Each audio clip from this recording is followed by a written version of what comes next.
mengeluarkan dari anak cucu Adam, min durihim, dari tulang belakang mereka, dzurriyyatahum, keturunan mereka, wa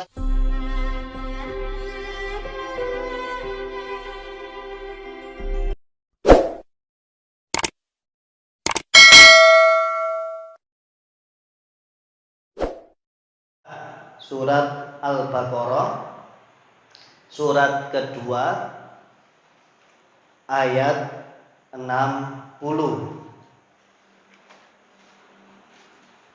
Rambatan kebaikan itu disebut fajarun, atau kalau keburukan tadi fujur. Surat Al-Baqarah, surat kedua, ayat 60.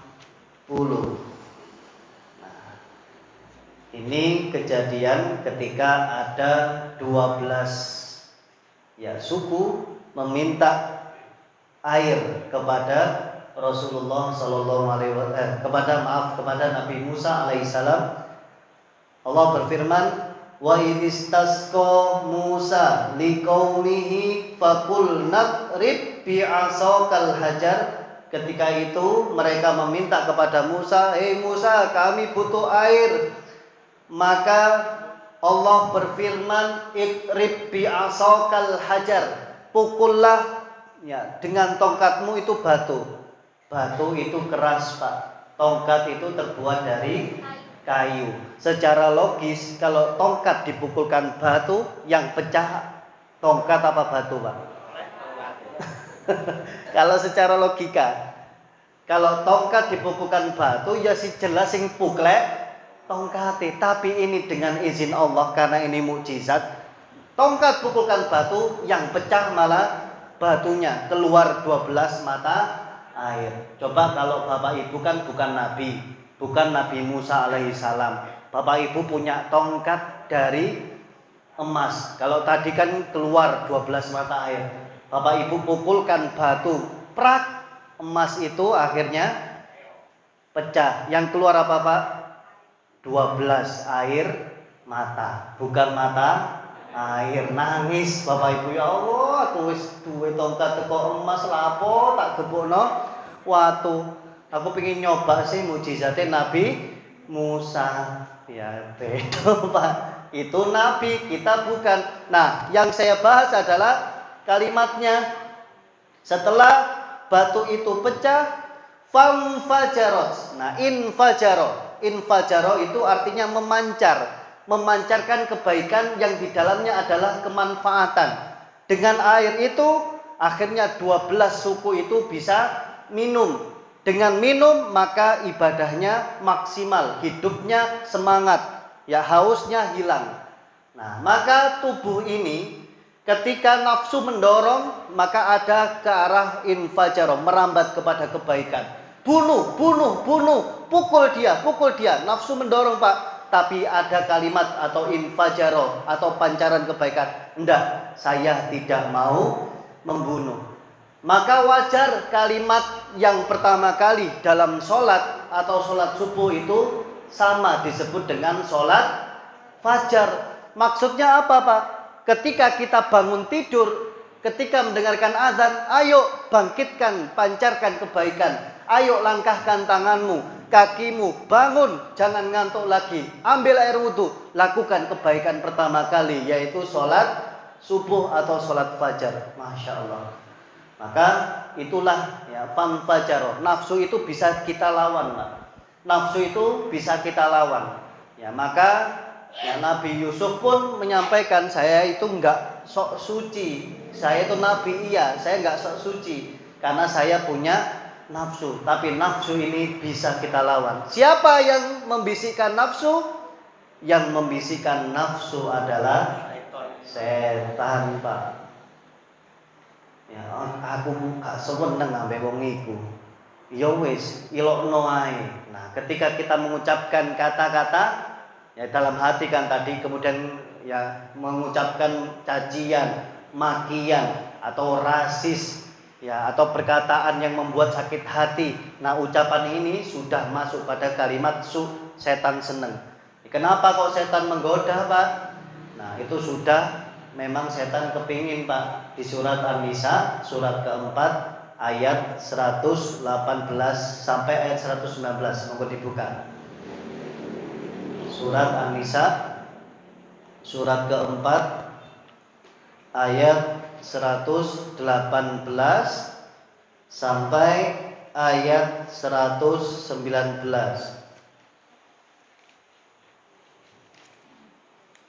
Surat An-Nisa, surat keempat, ayat 118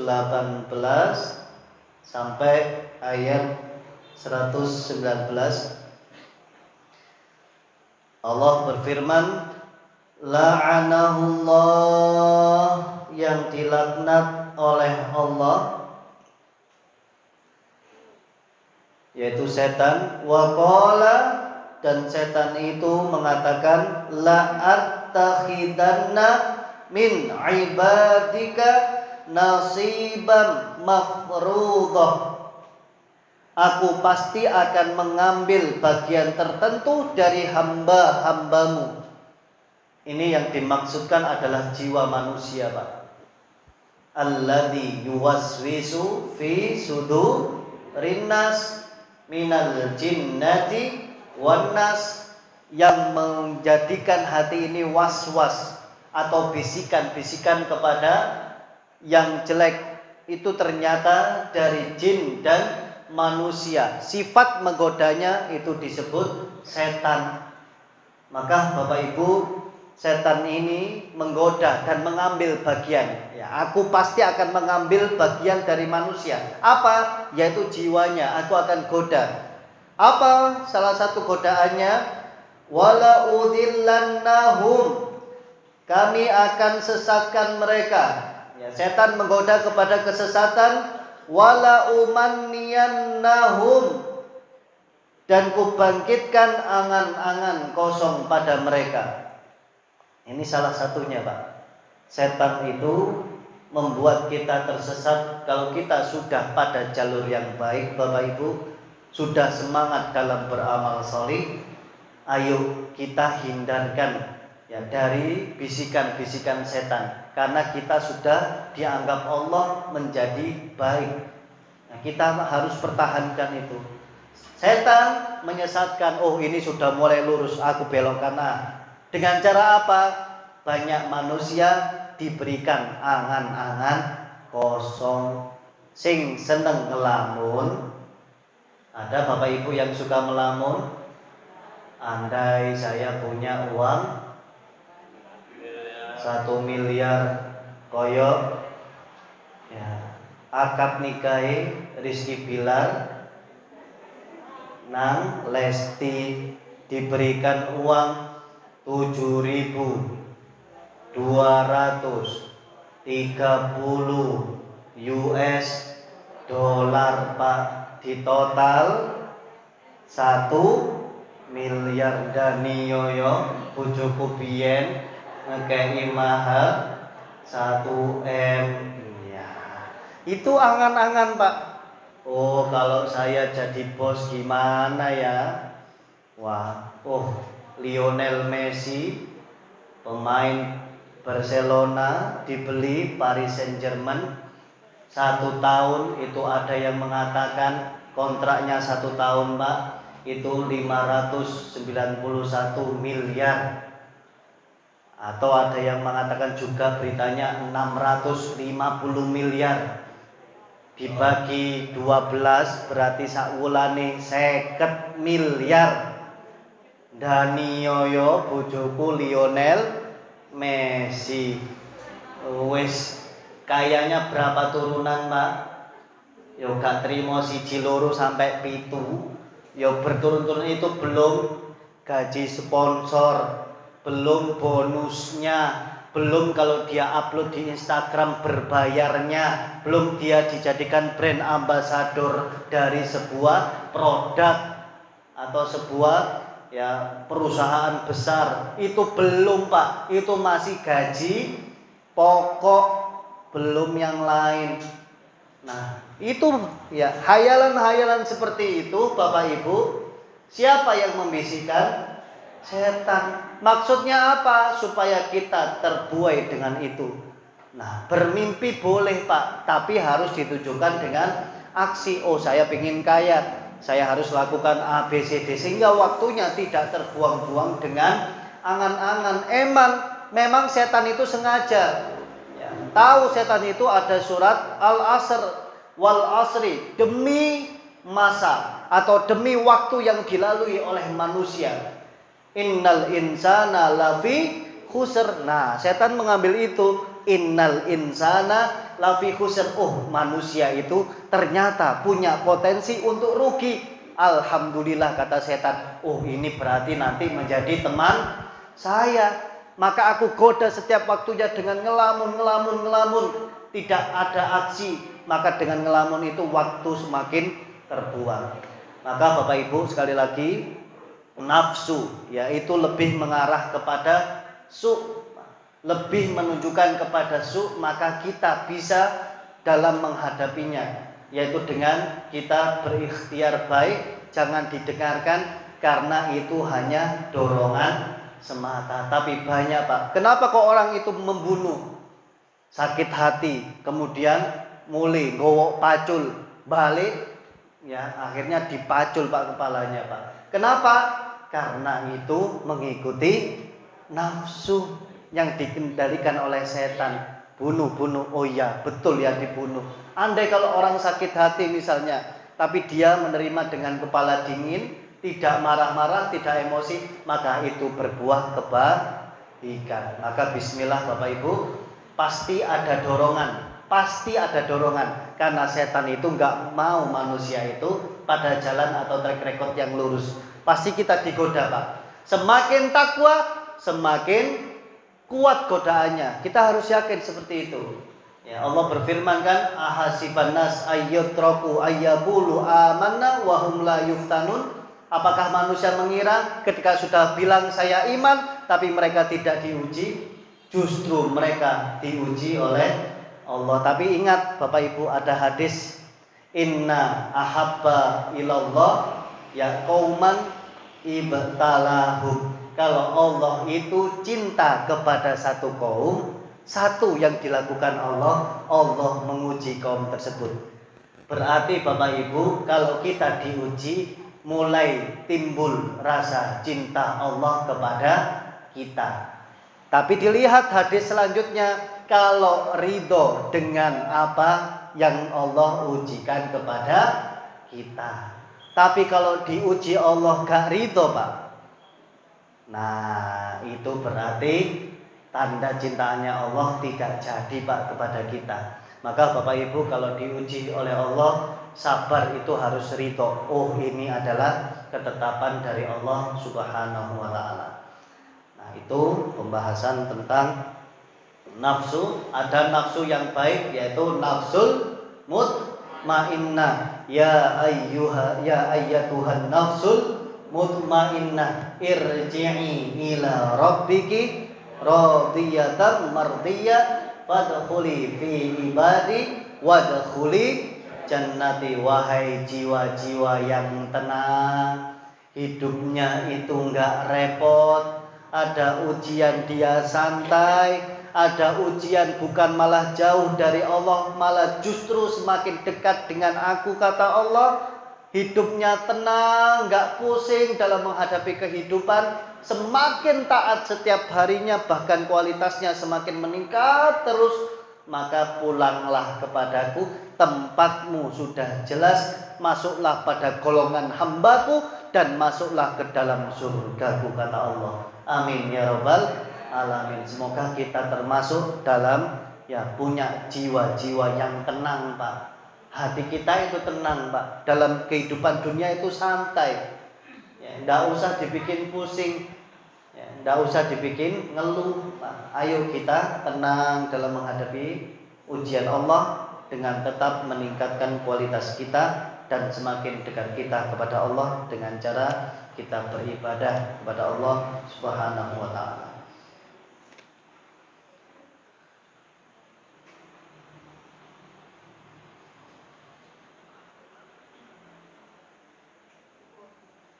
Faman yahdi man adallallah, maka siapakah yang dapat memberikan petunjuk kepada orang yang telah disesatkan Allah? Wa ma lahum min nasirin, dan tidak ada bagi mereka seorang penolong pun. Fa'akim wajhaka lid-dini hanifa, maka hadapkanlah wajahmu kepada agama Islam yang lurus, fitratallahi allati fataran nasa 'alaiha, itu adalah fitrah Allah disebabkan Dia telah menciptakan manusia menurut fitrah tersebut.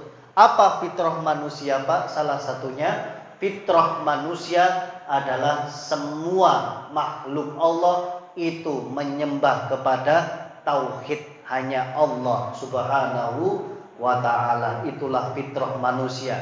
Monggo dibuka surat Al-A'raf, surat ke-7 ayat 172. Ini bukti bahwasanya fitrah manusia mulai diciptakan itu mengaku bahwasanya Allah itu adalah Tuhan. Surat Al-A'raf, surat ke-7 ayat 172.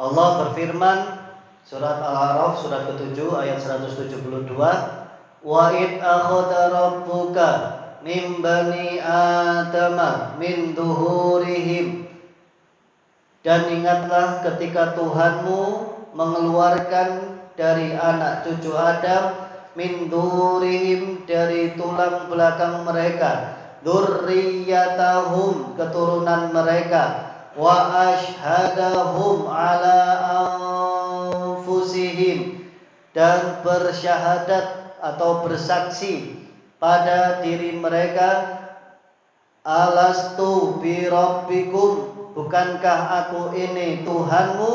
Qalu bala syahidna, mereka menjawab, betul engkau Tuhan kami, kami bersaksi. Ini menunjukkan Bapak Ibu, ketika mereka, maksudnya kita semua dalam posisi kita menjadi ruh, masih menjadi ruh, itu sudah Allah tanya, alastu bi rabbikum, bukankah aku ini Tuhanmu? Jawabannya, bala, benar engkau adalah Tuhan kami, syahidna, kami bersaksi atau kami bersyahadat. Itu bukti, Pak, fitrah manusia itu menyembah ya, atau beragama tauhid, agamanya Islam, menyembah kepada Allah subhanahu wa ta'ala. Tapi kenapa mereka tidak beriman? Kembalikan kepada fa'abawahu, maka orang tua mereka lah yuhawwidanihi wa yumajjisanihi wa yunassiranihi, yang telah membuat mereka menjadi Yahudi, yang membuat mereka menjadi Majusi, yang membuat mereka menjadi Nasrani. Nah, itu jadi fitrah ya, kita dikembalikan kepada fitrah. Fitrah kita adalah Islam atau menyembah kepada Allah Subhanahu wa taala. La tabdila li khalqillah, tidak ada perubahan pada ciptaan Allah. Dzalikat dinul qayyim, itulah agama yang lurus. Walakinna aktsarun nasi la ya'lamun, akan tetapi banyak manusia yang tidak tahu.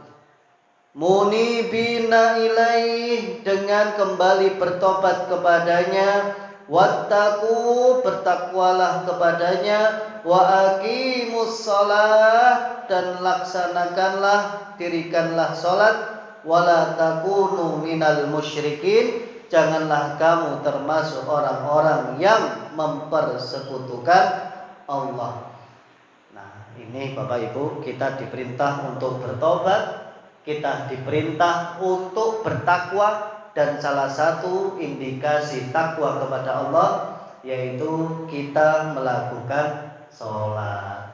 Maka kalau Bapak Ibu, loh gimana cara kita itu menjadi orang yang bertakwa? Salah satunya, ayo kita dirikan sholat. Ya, demikian Bapak Ibu yang bisa kami sampaikan, dan semoga apa yang kita kaji hari ini yang menjadi manfaat untuk kita di dunia dan menjadi amal salih yang memberatkan timbangan kita nanti di akhirat.